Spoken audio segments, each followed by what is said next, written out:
Olá, meus queridos amigos do meu coração. Estamos de volta com a nossa leitura do livro Evolução em Dois Mundos, uma psicografia de Chico Xavier, Valdo Vieira e um livro escrito pelo espírito de André Luiz. Hoje a gente entra no último capítulo, capítulo 40, que fala sobre a invasão microbiana. E esse capítulo eu gosto muito dele porque ele vem no momento em que a gente está vivendo uma crise, né, de vírus, uma crise na qual tem tanta gente desobedecendo às ordens, tanta gente se desesperando, e eu acho que é muito importante esse capítulo para o dia de hoje. Bom, a pergunta é a seguinte: a invasão microbiana está vinculada a causas espirituais? E aí, André Luiz diz o seguinte: excetuado os quadros infecciosos pelos quais se responsabiliza a ausência da higiene comum, quer dizer que, claro, que se você não tiver higiene, você vai se infectar, não é? Então, tirando essa, colocando isso à parte, as depressões criadas em nós, por nós mesmos, nos domínios do abuso de nossas forças, seja adulterando as trocas vitais do cosmo orgânico pela rendição ao desequilíbrio, seja estabelecendo perturbações em prejuízo dos outros, plasmam nos tecidos fisiopsicossomáticos que nos constituem veículo de expressão determinados campos de ruptura na harmonia celular.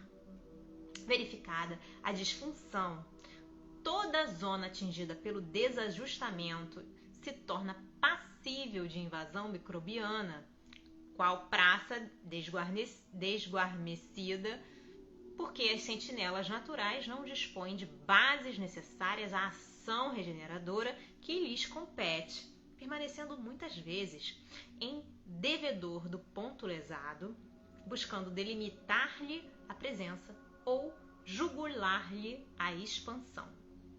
Desarticulado, pois, o trabalho sinérgico das células nesse ou naquele tecido, aí se interpõem as unidades mórbidas, quais as do câncer, que nesta doença imprimem acelerado ritmo de crescimento a certos agrupamentos celulares, entre as células sãs do órgão em que se instalem, causando tumorações invasoras e metastáticas, compreendendo-se, porém, que a mutação no início obedeceu a determinada distonia originária da mente, cujas vibrações sobre as células desorganizadas tiveram o efeito das projeções de raios ao 10º grau ou de irradiações ultravioleta em aplicações impróprias.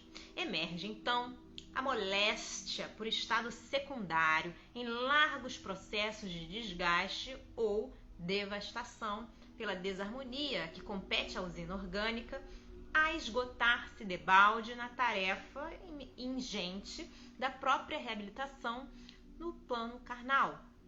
Quando o enfermo, sem atitude de renovação moral, sem humildade e paciência, espírito de serviço e devotamento ao bem, não consegue assimilar as correntes benéficas do amor divino que circulam, incessantes em torno de todas as criaturas, por intermédio de agentes distintos e inumeráveis, a todas estimulando para o máximo aproveitamento da existência na Terra. Quando o doente, porém, adota comportamento favorável a si mesmo, pela simpatia que instila no próximo, as forças físicas encontram sólido apoio nas radiações de solidariedade e reconhecimento que absorve de quantos lhe recolhem o auxílio, direto ou indireto, conseguindo circunscrever a disfunção aos neoplasmas benignos que ainda respondem à influência organizadora dos tecidos adjacentes.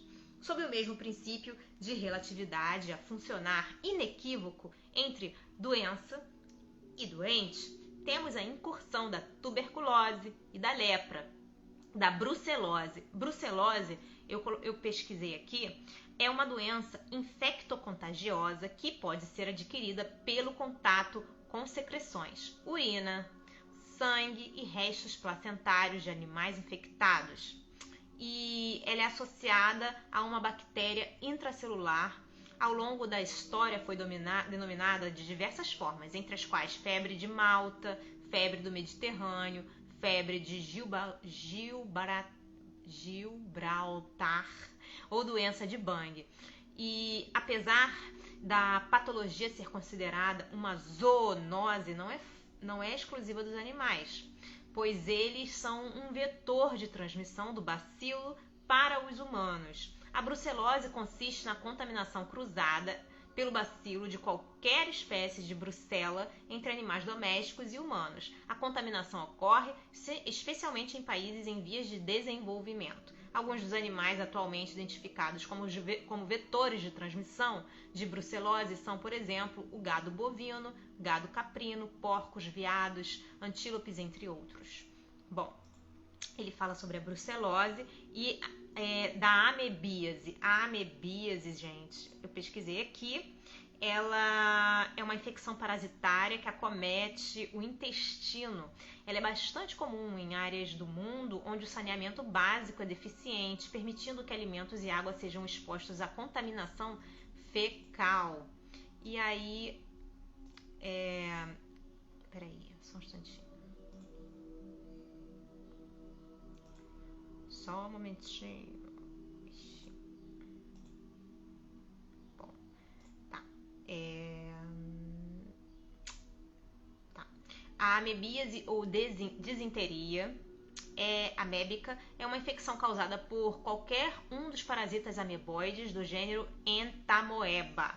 Os sintomas são mais comuns em infecções por Entamoeba histolítica. A doença pode não manifestar sintomas ou os sintomas podem ser ligeiros ou graves. Os sintomas mais comuns são dores abdominais, diarreia e diarreia com sangue. Entre as possíveis complicações estão inflamação e ulceração do cólon, com necrose dos tecidos ou perfuração gastrointestinal, o que pode resultar em peritonite. As pessoas afetadas podem desenvolver anemia devido à perda de sangue, tá bom? Bom, aí a outra doença que ele fala é da endocardite bacteriana. E aqui na minha pesquisa eu vi que endocardite é uma infecção do endocárdio, revestimento interno do coração. Normalmente a doença acontece quando uma bactéria ou germes de outra parte do corpo, como os da boca, se espalham pelo sistema sanguíneo, se ligando a áreas afetadas do coração. Ela é comum em pessoas com coração saudável. Ela é incomum em pessoas com coração saudável. E diz também o seguinte, que ela é uma inflamação, né, que ela atinge o endocárdio, que é a parte interna do coração, a camada mais interna, e que está em contato direto com o sangue interno. Também podem afetar as válvulas cardíacas, septo interventricular ou cordas tendinosas que abrem as válvulas. Pode ter origem infecciosa ou não. Pela forte pressão sanguínea local, o endocárdio é uma região pouco protegida pelo sistema imunológico, o que também dificulta seu tratamento eficiente. E aí tem a cardiopatia também chagásica. A cardiopatia chagásica é a última que ele se refere. E ele diz o seguinte: a doença cardíaca chagásica crônica é o principal responsável pela morbimortalidade da doença de Chagas. É manifestada basicamente por 3 eventos: insuficiência cardíaca, por cardiomiopatia dilatada, quando há acometimento biventricular. E aí ele continua aqui, peraí. Acometimento ventricular. Só um instantinho.